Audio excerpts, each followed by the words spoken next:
Hi there, Deckel here. This video takes a look at a prototype Intellivision game that's recently been discovered. Vegas 2 appears to be an early version of Las Vegas Roulette, written by Walter Bright and John Brooks while they worked at APH in the late 1970s. The name Vegas 2 was first seen in a list of Intellivision titles found on a couple of pieces of paper that came with a play cable adapter purchased in New Jersey back in 2013. Since then, we've learned a great deal about the play cable service. We now know that the adapter the list came with was probably owned by an engineer who worked for Gerald, the company that made play cable.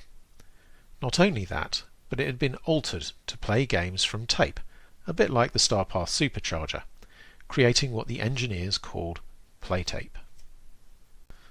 The ROM image we have of Vegas 2 was found amongst play tape files retrieved from the PC of another Gerald engineer. The prototype seems to be complete, and importantly it contains a version of slots. Las Vegas Roulette was originally intended to be bundled with craps and slots, as we can see in this marketing video. However, both craps and slots were dropped from the game prior to it hitting the shelves, leaving Roulette as a solo release in late 1980. Happily, the work on slots was not lost. Instead, it was repurposed for TV Pow, the game show created by Marvin Kempner that had contestants calling in and shouting "Pow" into their phone lines to play games and win prizes. Unfortunately, the Intellivision version of the game Craps is currently thought to be lost to history. Okay, I think that does it for the introduction. Let's take a look at the prototype.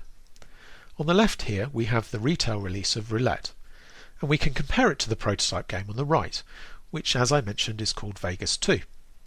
Presumably Las Vegas Poker and Blackjack, written by David Rolfe, was Vegas 1. Here both games are running in JZ INTV, the Intellivision emulator written by Joe Zabicek.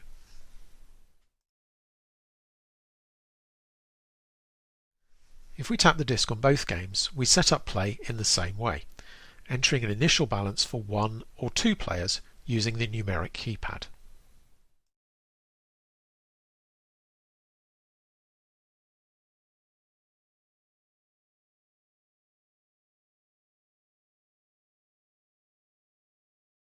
Once this is done, we're shown the roulette table, and immediately some differences between the games are apparent. Although much of the layout is the same, in Vegas 2 the wheel spins continuously. The player's chips are missing from the sides of the board, and the bet status is rather different at the bottom of the screen.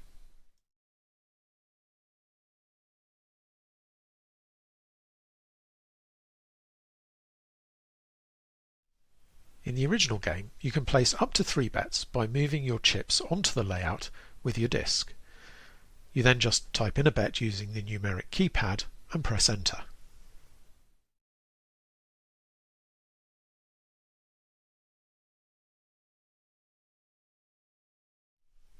In Vegas 2, making your bets is much less refined. Each player's cursor is one of these pink or grey slabs.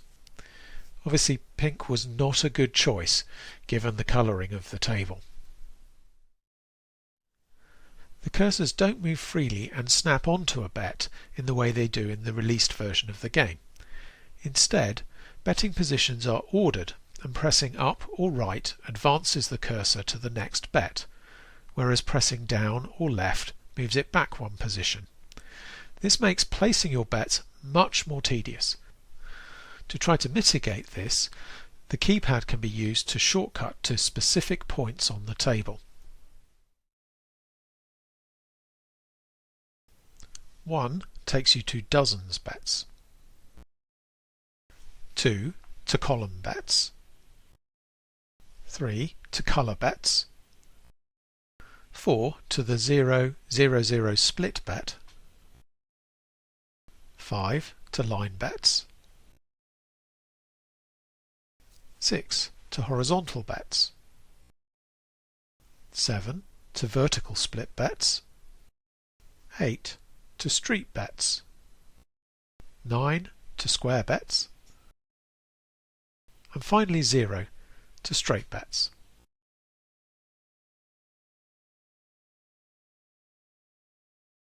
You have to press enter before typing in your bet amount and enter again to confirm it.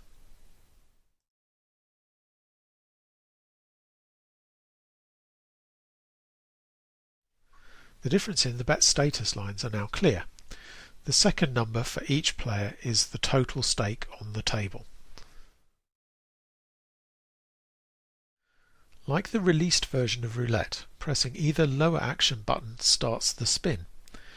As you can see, the animation is rather different and it's actually quite difficult to see the ball, and there are no sound effects in the game yet. But once the ball comes to rest, your bank is updated correctly. Okay, let's give it another spin. So that's about the state of Roulette. As you can see, the game is pretty complete. But as we've seen, there was some sound effects to be added, and both the controls and the wheel animation received a major overhaul before the title hit the shelves. Right, let's have a look at slots. Pressing either upper action button allows us to switch between roulette and slots. Notice that the state of our bank is carried over between each game, just as if we were wandering around a casino. Like roulette, this version of slots seems to be pretty much complete.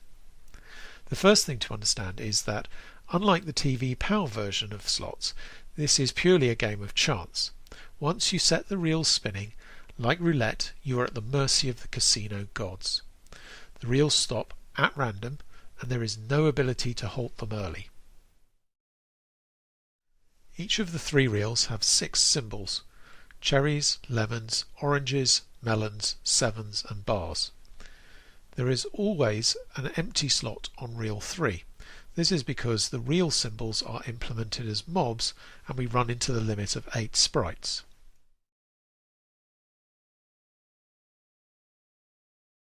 This one-arm bayonet has up to 5 pay lines, one running horizontally across each reel position and one on each diagonal. Pressing the lower right action button bets on an additional pay line, up until all 5 are enabled, at which point they reset. Each bet on a pay line costs $1. As you can see, each player's bank is shown at the bottom of the screen, and between these values the current jackpot in the machine is shown.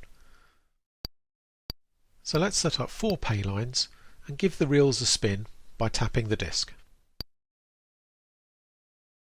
There are 12 combinations that win on each pay line. A cherry in the left reel scores $2, cherries in both the left and middle reels score $5, all the sevens, all the lemons and lemon lemon 7 score $10, all the oranges, orange orange melon and melon melon lemon score $14, all the melons and orange orange bar scores $25, bar bar 7 scores $200, and finally bar bar bar wins the current jackpot. Speaking of the jackpot, you might notice that its value increases over time. Every time the entry position in the third reel ends up in a pay line, the jackpot is incremented by $1. Now, I'm not an expert on slot machines.